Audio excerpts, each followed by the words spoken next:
வணக்கம் மக்களே. இங்கே பாருங்கள், நாங்கள் ரோஜா செடி நட போகிறோம்.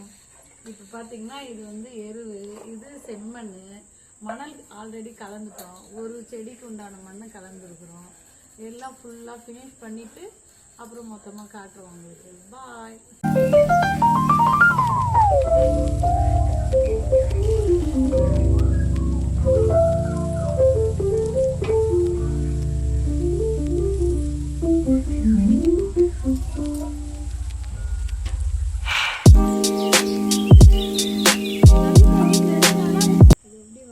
வதங்கி போயிடுச்சு. ஆனால் வணக்கம் மக்களே, இங்கே நாங்கள் இப்போ செடி நட்டுட்டோம். இன்னுமே தண்ணி ஊற்றணும். இதுக்கு இன்னும் கொஞ்சம் மண் போட்டு அணைக்கணும். அதுக்கப்புறமா இது எப்படி தழைச்சி வருதுன்னு நாங்கள் அடுத்த வீடியோவில் காட்டுறோம். பாய். இப்போ மண் எல்லாம் அணைச்சிட்டோம். இதுக்கு மேலே தண்ணி விடுறோம். இவங்க கொஞ்சம் லேட்டாக நட்டதுனால அப்படியே வாடுதெல்லாம் இருக்காங்க. நாளைக்கு கொஞ்சம் ஃப்ரெஷ் ஆகிடுவாங்கன்னு நினைக்கிறேன். நைட்டு இரவில் நடுறது ரொம்ப பெஸ்ட்டு. பகலில் நடுறதை விட இந்த மாதிரி சாயந்தரத்தில் நட்டால் ரொம்ப சிறப்பாக செடி வந்து நல்லா துளுக்கும்.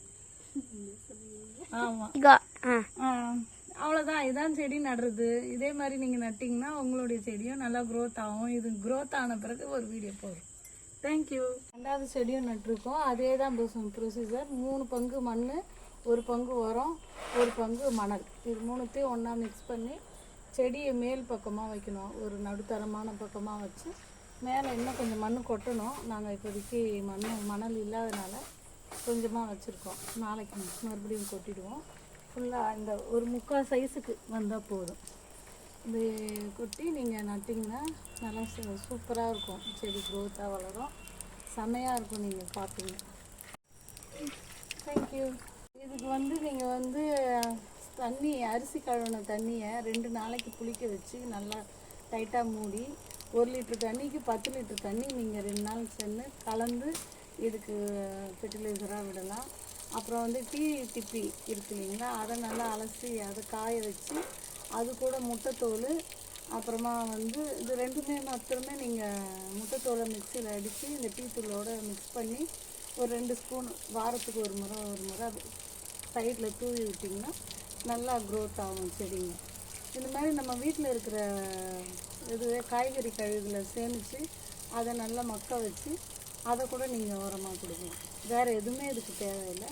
சில பேர் வந்து டிஏபி கொடுப்பாங்க செடி வளங்க, அந்த கடை வச்சுருக்குறவங்க.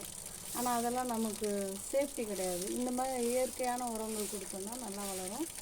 இன்னொன்று, மாதத்துக்கு ஒரு முறை புண்ணாக்கு, என்ன புண்ணாக்கு, வேப்பம் புண்ணாக்கு கொஞ்சோண்டு ஒரு ஒரு இவ்வளோ இருந்தால் போதும். அப்புறம் வந்து இவ்வளோ பெரிய சைஸுக்கு கடலை புண்ணாக்கு, ரெண்டுத்தையும் ஒன்றா ஊற வச்சு நல்லா அதை கரைச்சி 2 நாள் கழித்து கரைச்சி அதை வடிகட்டிடணும். அந்த திப்பியெல்லாம், அந்த நீர் மாத்திரம்தான் இருக்கணும். அது கூட ஒரு 10 மடங்கு தண்ணி கலந்து செடிங்களுக்கு அது ஒரு மாதத்துக்கு ஒரு முறை விட்டிங்கன்னா நல்லா பூ வைக்கும். இதுதான் டிப்ஸ். தேங்க்யூ.